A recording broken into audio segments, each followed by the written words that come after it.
Well, good afternoon and welcome to the 20th Annual HCS Alumni Association's Award Ceremony. We're happy to be part of the Heuvelton Labor Day weekend celebration of superheroes. I'm Richard Todd, class of 71, president of the Heuvelton Alumni Association, and I'm pleased to host today's ceremony.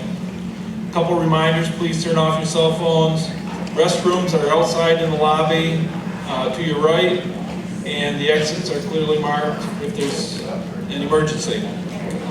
Today we will be honoring some of our own superheroes chosen to receive the 2016 Distinguished Alumni and Community Service Awards, and we will also be recognizing recipients of the HCS Alumni Athletic Hall of Fame Awards.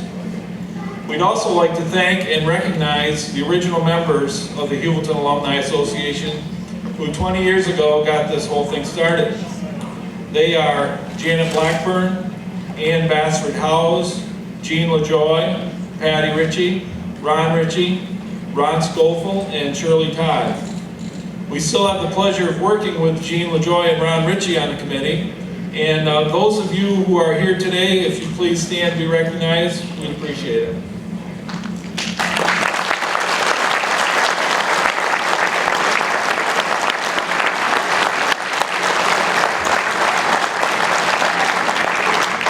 Thank you very much. Well, there were three guys that went to a funeral of a friend of theirs, and they went in and it was an open casket, so they went up to pay their last respects. And the first guy says, you know, there's a legend that if you bury a guy with some money, it'll make his life, it'll make his afterlife easier. So he pulls out a $10 bill and puts it in the casket. Second guy says, well, I never heard of that, but you know, I guess it's all right. So he digs in his wallet, pulls out a $10 bill, puts it on top of the other one. Third guy had a reputation of being cheap. So the other two look at him and he says, what, you think I'm not going to put any money in the casket? He says, I'll show you. I'm going to put $20 in. So he pulls out his checkbook. He writes a check out for $40, puts it in the casket, and takes two $10 bills for change.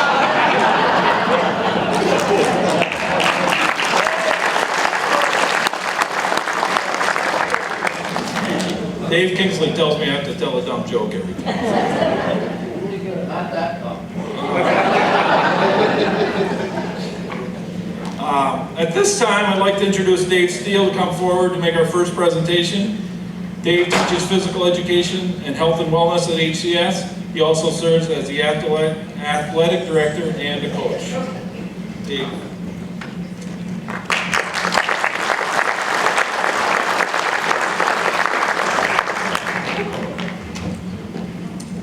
Well, I have the privilege of introducing Renee Palmer tonight.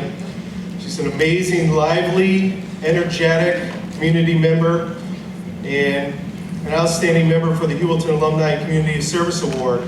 But before I share with you her biography, I just want to let you know I was able to dig up some stuff about Renee. And it might shed a little insight about how we know her today. So what I did was I found a list of some of her favorite childhood toys, and the first one was a camera. She's always taken pictures. The second one was a bedazzled t-shirt kit. You know those t-shirts she keeps coming up with and the ideas? The third one was a cheerleader Barbie. You know, she's involved in cheerleading quite a bit. She's cheered herself, she coached. And then there was this redneck Ken doll. Finally, I came across this thing called a superhero Barbie. That's really Renee. The odd thing is, the last two Barbies seem to be the themes of the Labor Day parade. I just thought that was kind of odd.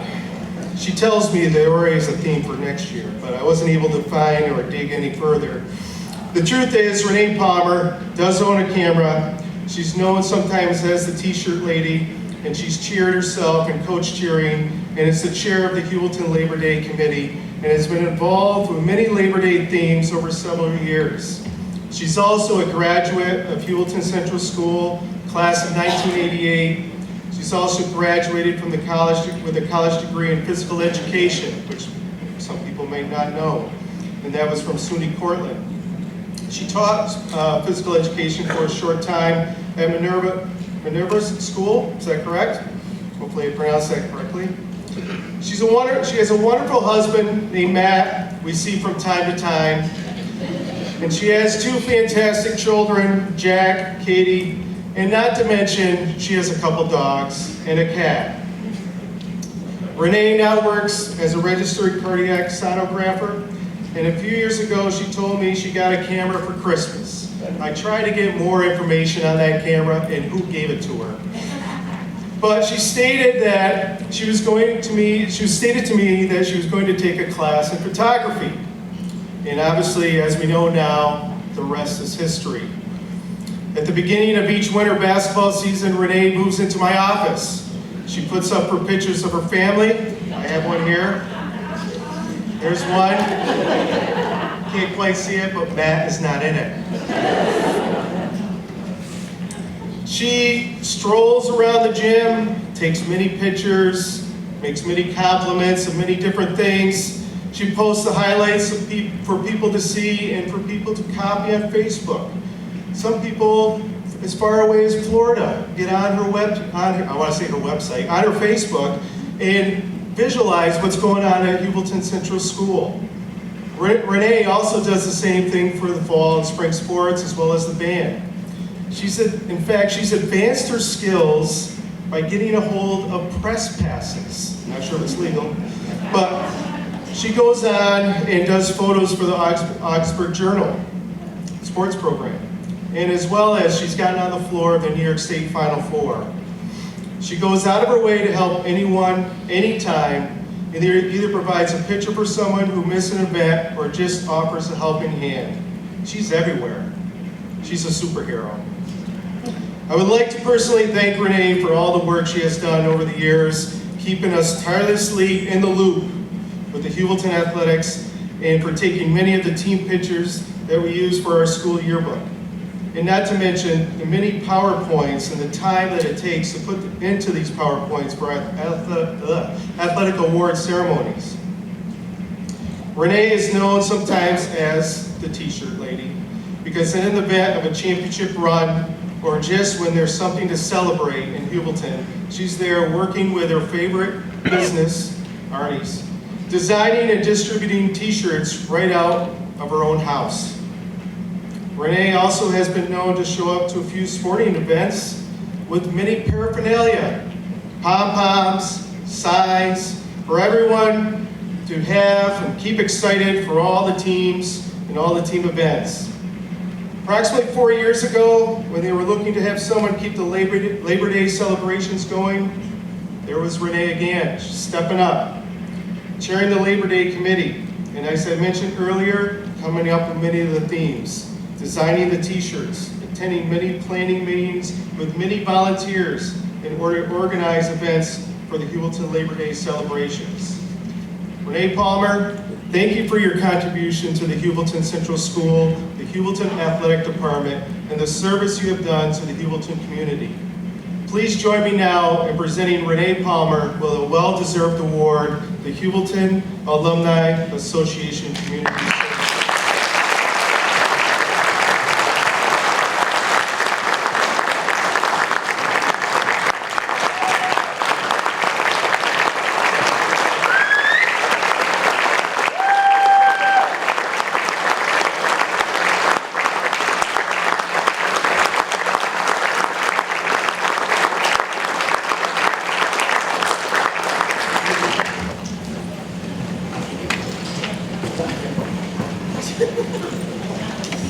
Thank you, Dave.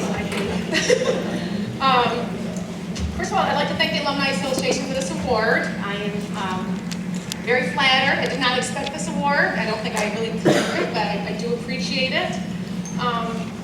It's kind of funny, actually. I'm not really good about opening my mail, so I had a pile there for quite a long time, and I found a letter from the Alumni Association in it, and I'm like, oh, I better look at that. I opened it. it, and it was dated like 3 months before, maybe. And so I'm reading it, and I thought it was just a little announcement that it says about the award, and I was like, oh, Lord. And I was like, what the heck is this? I couldn't figure out why would I get this, and then the second thought was, you know, oh my God, I gotta get to speak in public now, because I can cheer and do cartwheels and do anything else in front of a crowd, but speaking, I could vomit right now. This is not my thing. And also, I thought you had to be old to get an alumni award. I'm not old.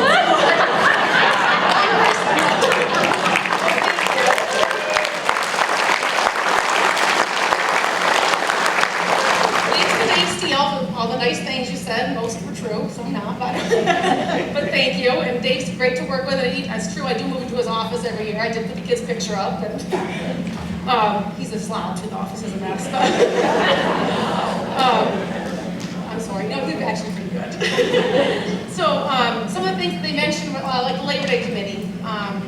The last committee just disbanded about 4 years ago, so there's a group of people that started a new committee. I was like, sure, why not? And we have a great time. So there's a lot of people that do way more than I do. They're just kind of on the back burner. I'm just the spastic one out in the public. So, but there's a lot of us that do. We have our own little jobs to make sure everything gets done. So, you know, we have a great weekend of fun for everybody. They also have like the Alumni Association does a lot of great things. They have this course. The PTA helps out with the parade. The fire department's amazing. All the things they do for us. And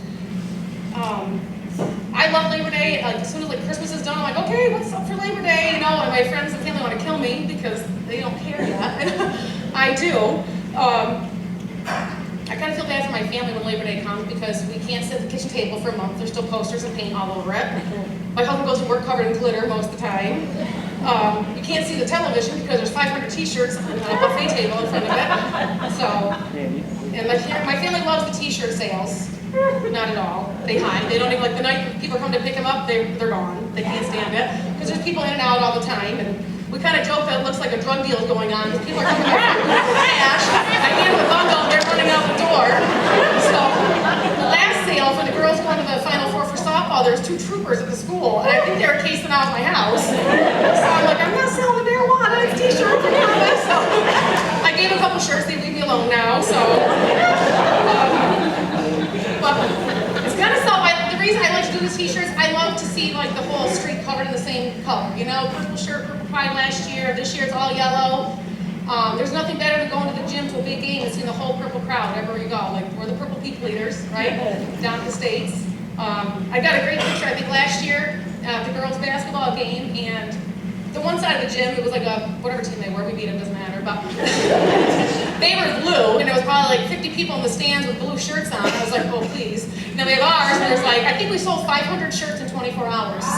So, but, I mean, selling the shirts is the easy part. That's easy. It's all the people that buy them that are wonderful. You know, people come in, I have people give me $50 for a t-shirt, because they want the money to go towards whatever we're raising money for. Or they just want to be part of the crowd to, you know, to support everybody. So, I think it's wonderful people that come and do that. As for the pictures, that's just a hobby I took up. I wanted to get some good pictures of my kids, and I have no clue what I'm doing really. If you take enough pictures of the game, you're bound to get a few that come out good. So I really enjoy doing it. I like to get the kids' expressions and the coaches. I got a pretty good one on Robbie in the States. He just had a stroke, but I'm quite positive he was.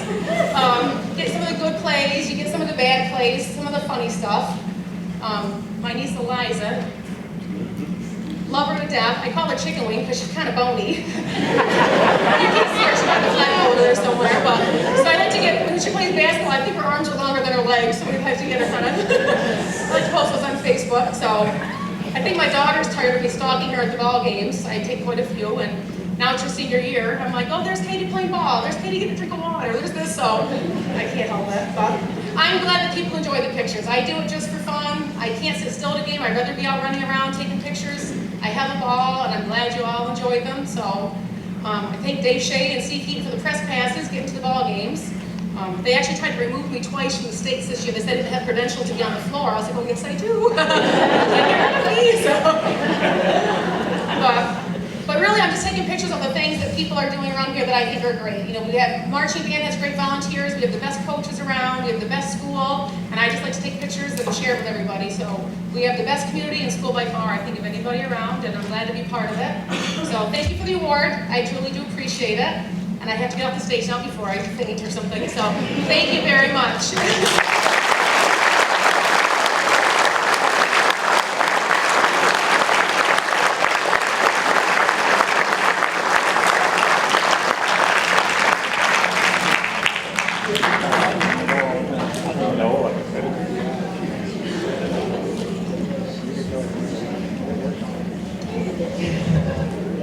Thank you, Renee.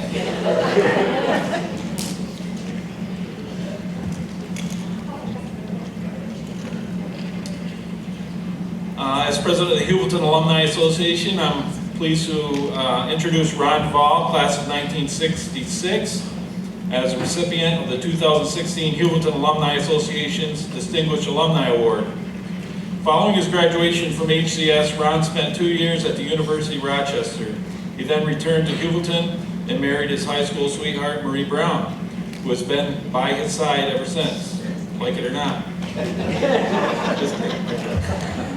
Ron continued college coursework at Canton ATC, and after graduating, began his career as bookstore management at ATC. While working at Canton College, he took courses in business administration at Clarkson University.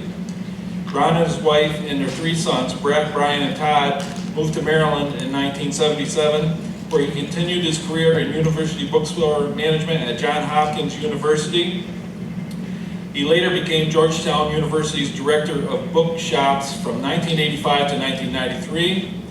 Ron became the founder and CEO of Duvall Consulting Group in May of 1993. As owner and chairman of the Duvall Consulting Group, Ron has directed this higher education management consulting firm to an acknowledged premier position in college bookstore and food service consultation. In September of 2009, Ron became the founder and CEO of Academic Assets Management Corporation. This company provides textbook and digital device inventory control for K-12 school districts within the U.S. Ron has worked diligently throughout his career to help public and private educational institutions make the best use of resources available to them.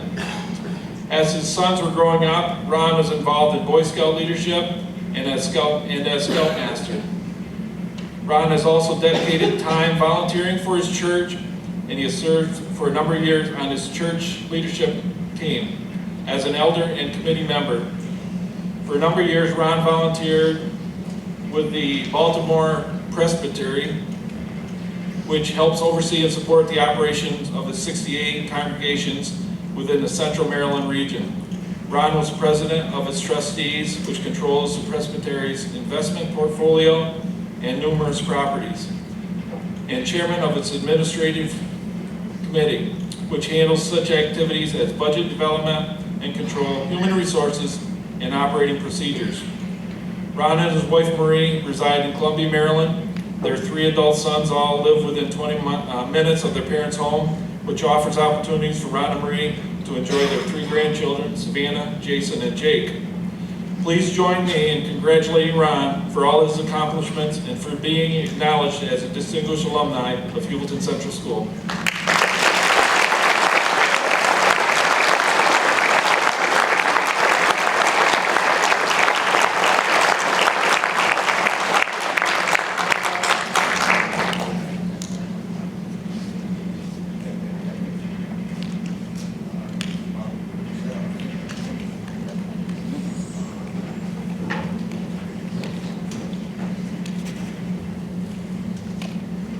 Okay, Renee, does this look more familiar as far as awards go for the older alums?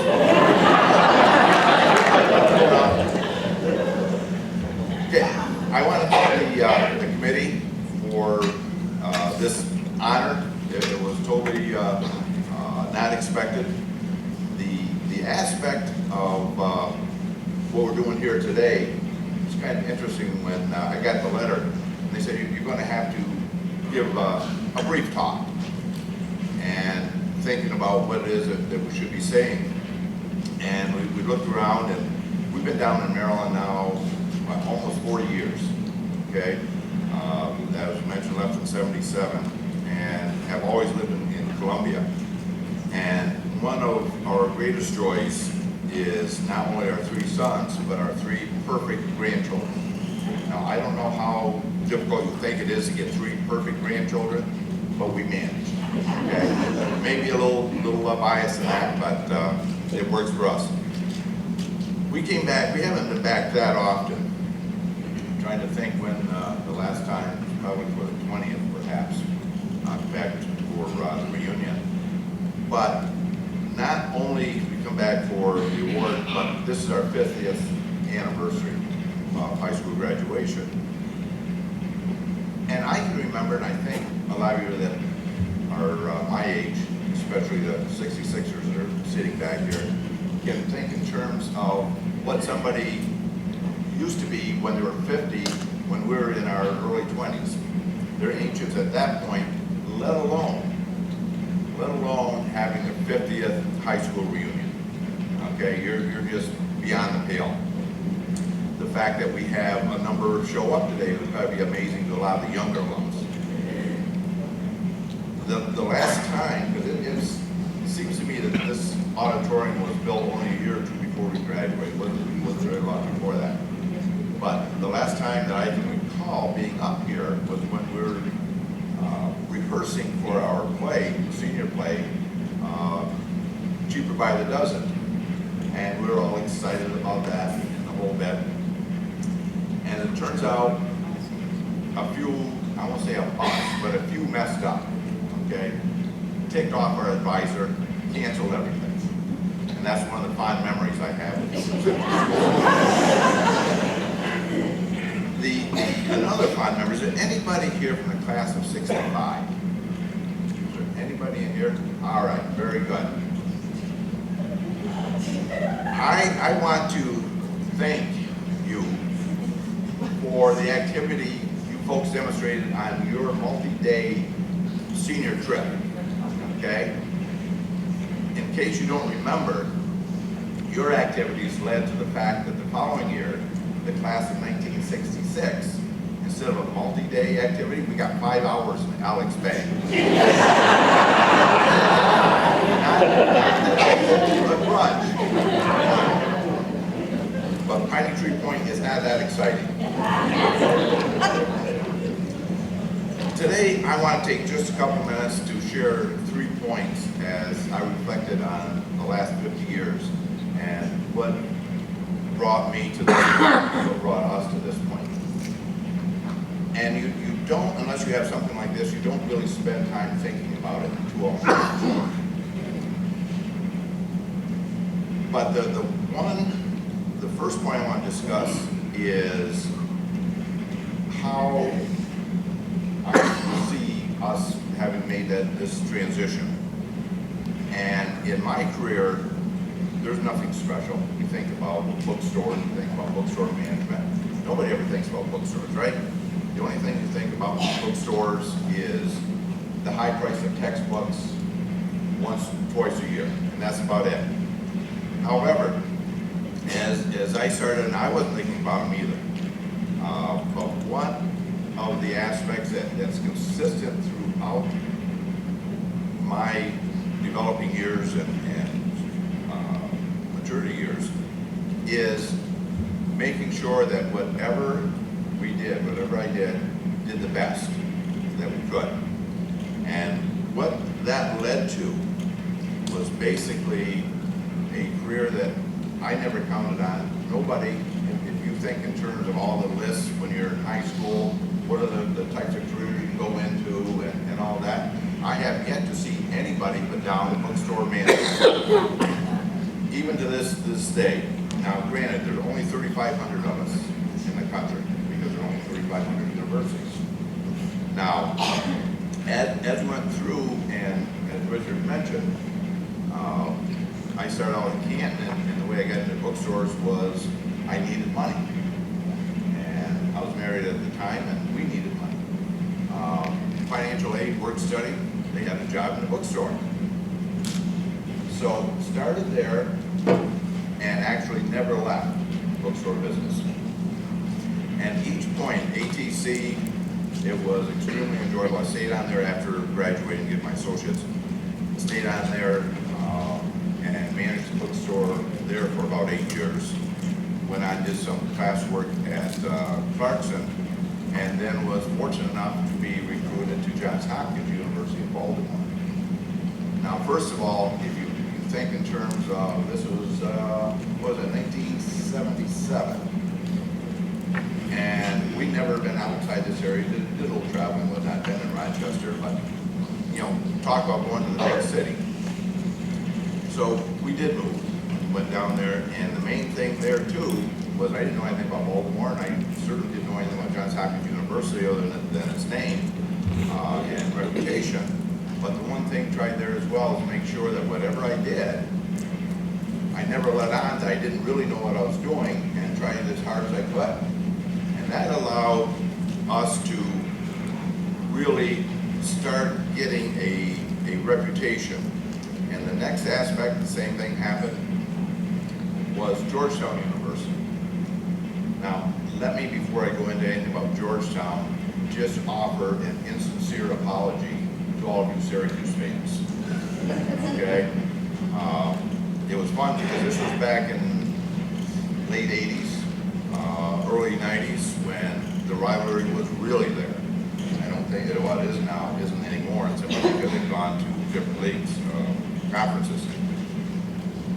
But I think that the main aspect that we look at is, again, to try and do your best. There was never a sense it was going to go any more than what we had right then and there. But what started to happen at Georgetown is my peers started to see what we're developing. We built 2 new stores, we remodeled a third, took the store to the #1 profitability in the large stores group, that type of thing. That gave me the confidence to say, let's break out on our own, okay? And start offering other advice to other institutions. We were the first company to ever be a consultant for university bookstores. And here again, nobody ever thought that they needed it until they started to get the advice and come forward. And we started doing a number of different aspects, again, always being just about this short of really being 100% confident I knew what I was doing. But the key was that I knew more than the people that hired me. And that becomes the important factor, that if you're doing, it doesn't matter what job you're doing, it doesn't have to be management, it doesn't have to be anything, if you know more than the next person, you're the relative expert, right? And that is what I encourage everybody to get involved with, is to do the best that you can so that when you go into a situation, people recognize you as the expert. And as a result, we've been very fortunate to have clients anywhere from 500 students on up to 50,000 students, UCLA, Stanford, University of Southern California, NYU, Syracuse University is one of our clients, that type of thing. So it was very interesting in reviewing the last, I guess we're doing 46, 47 years, close to that, have been in this business. The second point I want to discuss is education. Now, obviously, we all believe, we're sitting in this room right now, so we obviously believe that education is important. Now, I'm going to take a little different approach. As Richard mentioned, I've attended the University of Rochester, Clarkson University, University of Maryland, College Park, all fine institutions. But as I think back, the one education experience I had that has helped me more than those 3 was actually my degree from Canton ATC, my associate, okay? Because as I look back and say, where did I draw on the experience to be able to give advice, to be able to take retail stores to the next level, it all reflected back to Canton ATC. I remember, still remember, we're talking 50 years, 45, 50 years, I can still remember the faculty there. I can't remember necessarily the faculty at U of R or Clarkson or University of Maryland. want to mention today is I think that the associate's degree has been downplayed, underplayed. That with the economy being what it is, the community college is an extremely important segment that we need to dwell on. Just to give you an example, about 3 months ago, I was having lunch with the president of community college in North Carolina. And we were just talking about where community colleges were going and whatnot. Of course, his career of probably 35, 40 years had been in community colleges. And he was saying, you know, one example is right now, this country needs 250,000 welders. And we don't have them. And I said, well, why is it that we don't have them? Why isn't enough trade environments, trade schools, community colleges providing that? Is it because they have drifted away from the trades? Now, if you stop and think about where everybody's talking about the middle class and the weakening of the middle class and whatnot, a new welder, he said, will make, a beginning welder will make between $40,000 and $50,000 a year. He said after 4, 5, 6 years experience, they're making $65,000, $70,000 a year. That's a nice, solid income for middle America. And he said, but they're getting away from it. Now, that is an unfortunate situation simply because the community college, the associate degree, has not only applications for trade and for employment, but it also has applications for those that may not really want to go to a 4-year school, but are sort of pressured to do it. And now, I'm assuming that West Stitt's not in the room when I start talking about education options other than 4-year environments. And certainly not to knock 4-year environments. And Mr. Stitt was great in making sure that we got every education opportunity we could. But one of the aspects that I see now is as grandparents, as parents, as employers, we need to start looking at the community college, at the associate degree, at the degree programs, certification programs in a much stronger light. Because another aspect, everybody knows education is expensive, right? And it's not going to get any cheaper. I don't care what the politicians say. It's not going to get any cheaper. However, if you think in terms of someone going to 2 years to get their associate, and almost everything is transferable to a 4-year environment, the cost of going to community college is a lot less than the cost of going to a 4-year, whether it's state or private. And that will make a huge difference.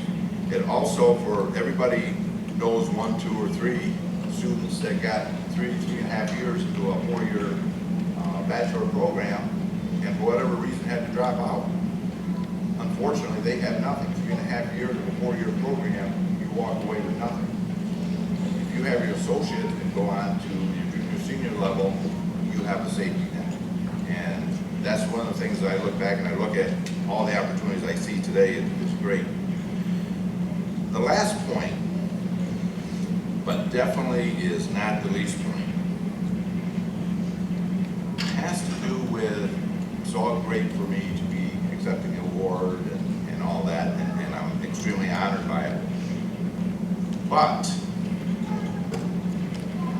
half of the award has to go to my wife, Marie. And I was reminded of that, as a matter of fact, Mary mentioned that. But I did already had that in, right? Okay, I didn't add that later. She has been there, this Wednesday is our 48th anniversary.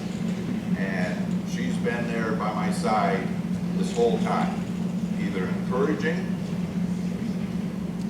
or maybe critiquing in what she believes is a positive way, some crazy ideas that I had. And without doubt, from time to time, wishes she could sign the, certification commitment. But throughout the whole time, and even from the very early moving, if you think in terms of moving to Baltimore, the big city, when we had 3 boys, let me see, they're 5, 3, and 6 months. Okay?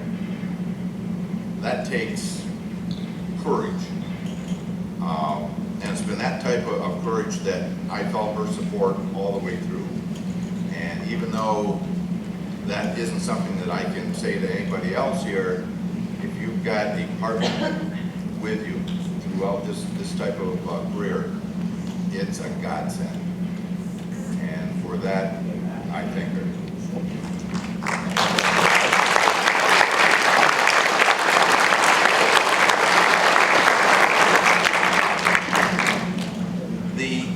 In closing, I do want to thank the committee for bestowing this award on us. I want to thank the opportunity to get back here and see all the 66ers back here that we haven't seen in some of them in 50 years. And this is a great opportunity, and I want to thank everyone for making it possible for us. Thank you.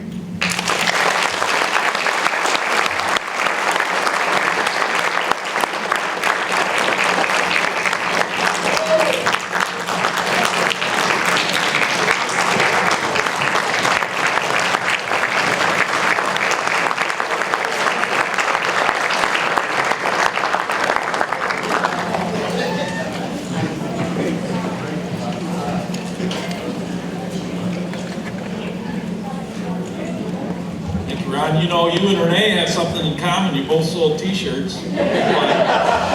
She sold hers a lot cheaper than you guys are selling yours.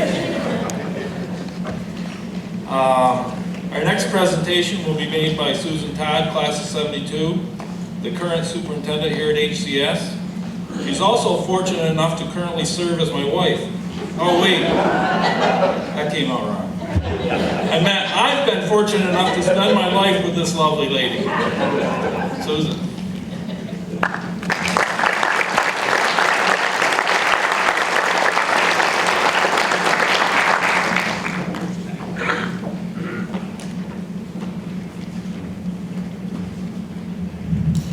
Good afternoon, everyone. I am so very proud and honored to have the privilege today of presenting the second Distinguished Alumni Award for today's ceremony. I have had the pleasure of working with this gentleman for the past 11 years, which is only a fraction of the time that this person has worked for the Heuvelton Central School District. I was 10 months old when Mr. Jim Howes was appointed as the bus driver for Heuvelton Central School in 1955. And 61 years later, Jim is still going strong, and he beat me in retiring from the district just shy of 1 year. So I have kind of a funny story to share about Jim.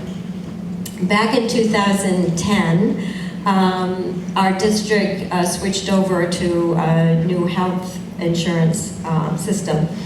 And I was contacted by a representative from the American Health Resources, which is the company that oversees our health savings accounts. And I had sent some information to the company because we had to document all of our employees and the date they were hired.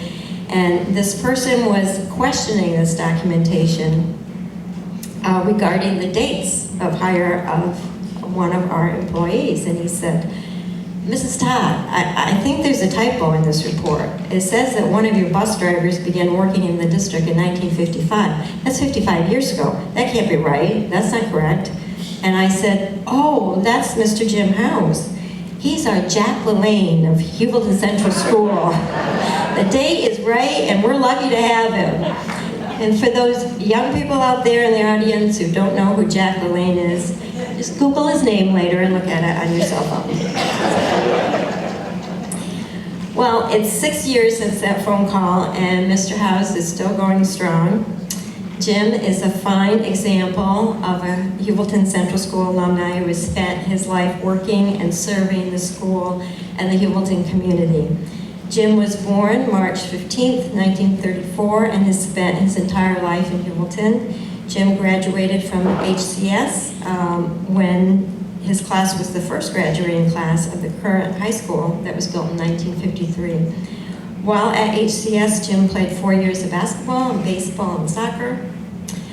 In addition to working for the Heuvelton Central School District as a bus driver and bus mechanic, Jim also worked for Ward Willer's locker plant, Steele and Kelly's garage, and for his twin brother Jerry at Howe's Excavation.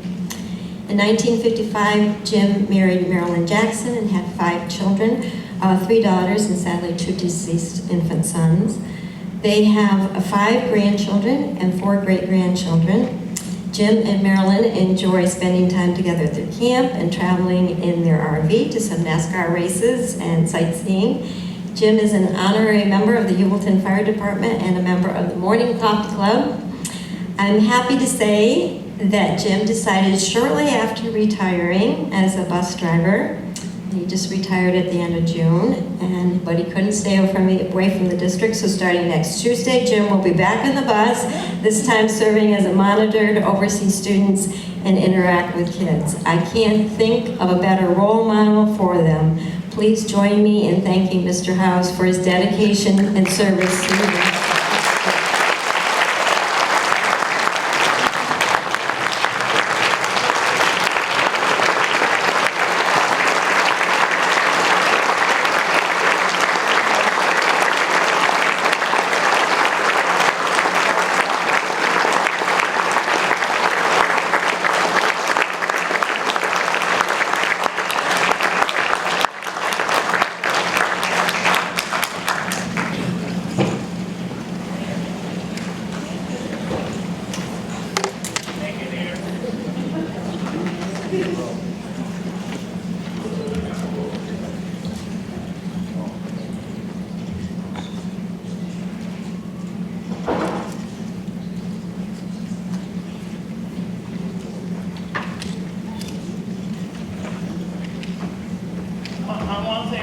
For taking up most of my time, so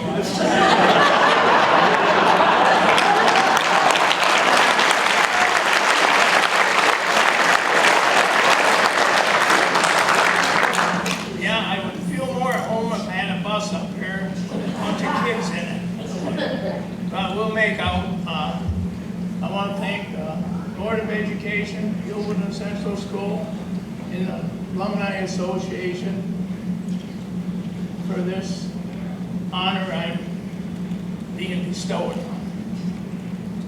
I never expected it. I enjoy it. I've worked with kids for years, and I would do it all over again. So I'd probably tell you how I got started. I think my father's up the Agway, was GLF back then. Howard Hutchison wanted to know if one of us wanted to drive bus. So he come back and told me, and I said, yeah, I'll try it. So that's how I got started driving bus with Howard Hutchison asked me if I wanted to. I've accepted it, and I've been here ever since.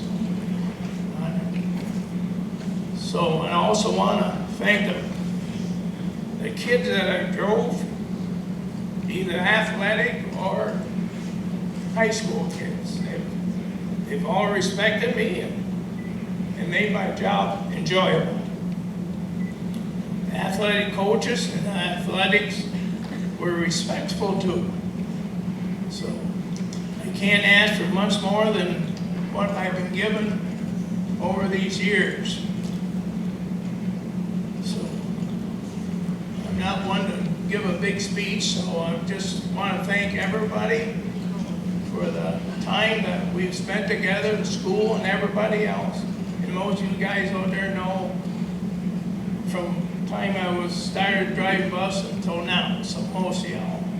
So most of you probably rode on my bus, either sports, band or something, summer program or something. So it's a pleasure, and I would do it all over again. So that's my speech, guys.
this time, I'd like to introduce Dave Kingsley, class of 74, to present the Athletic Hall of Fame Awards. David is a previous recipient of our Community Service Award, and we appreciate his participation today. Get ready for the BS.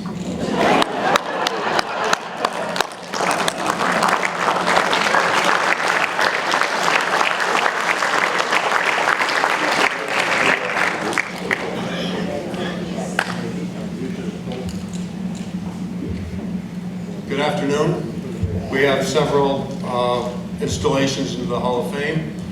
And first of all, I really want Richard to get a better writer. When this Athletic Hall of Fame started a few years ago, Steve Bain asked me if I would do the honors and make the presentation, and I thought it was for 1 year. And Steve just keeps coming back, and I haven't found a good way to say no yet. So this year I'm honored that I have the privilege of installing these people into the Hall of Fame.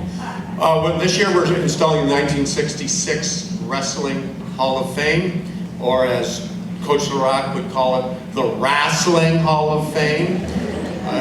I don't know if he ever read it correctly, but it always was R-A-S-S-L-I-N-G, and you better get it right. The 1966 Wrestling Hall of Fame competed in the Valley League. There were schools such as Brushton, Clifton Fine, Norwood Norfolk, Madrid Waddington, and Herman DeKalb. They went 9-0 or 9-0-1 that year. 4 wrestlers completed the campaign undefeated. I thought of that from Coach LaRock's point of view, how great it would be to be coaching a wrestling team where you knew you had 4 guys that weren't going to lose. Stop and think. I've got so many weight classes, but I've already won 4 of them. The other team might as well not show up. And the other guys are really good too, but as long as you can start with 4 on the column, what a great way, what a great season to coach. Unfortunately today, there are 4 of the wrestlers from that team that have passed on. We'll take just a moment of silence for Dave Gushaw, Raymond Johnson, Scott Bartholomew, and Dan Duford.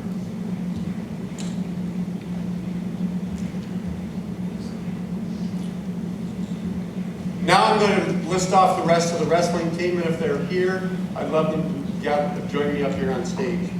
Larry Brown, Bob Chapin, Bill Dashnaw, Earl Dominy, Jim Dominy, Bob Fryatt, Eddie Fryatt, Tom Gushaw, John Hanna, Dave Hazelton, George Johnson, Richard McBroom, Tom McKay, Mike Ripa, Mike Streeter, Leif Smithers, Larry Smithers, Randy Thornhill, and Dave Whiteford. Let's have a round of applause for this.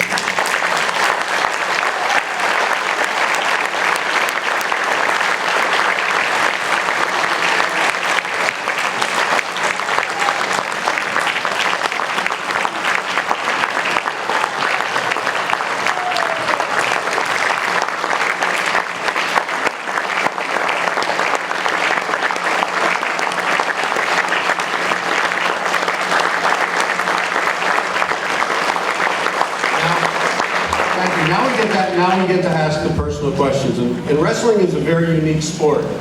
It's a sport where you compete individually. In other words, it's you against somebody else. Unlike team sports where you can depend on your partner to throw you the ball or make the tackle or have an assist so you can score. It's all on your own. It's all done in very specific rules. It's all done by very specific weights. Are any of you in the weight class you wrestled in?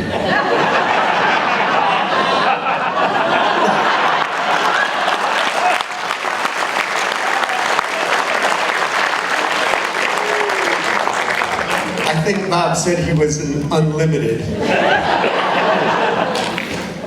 The other thing that I got to thinking is, as a high school athlete, one of the things that, you don't have to raise your hand, but how many out here have ever tried to lose weight? Don't bother. These wrestlers were doing it in high school to maintain a very specific weight classification they could wrestle in.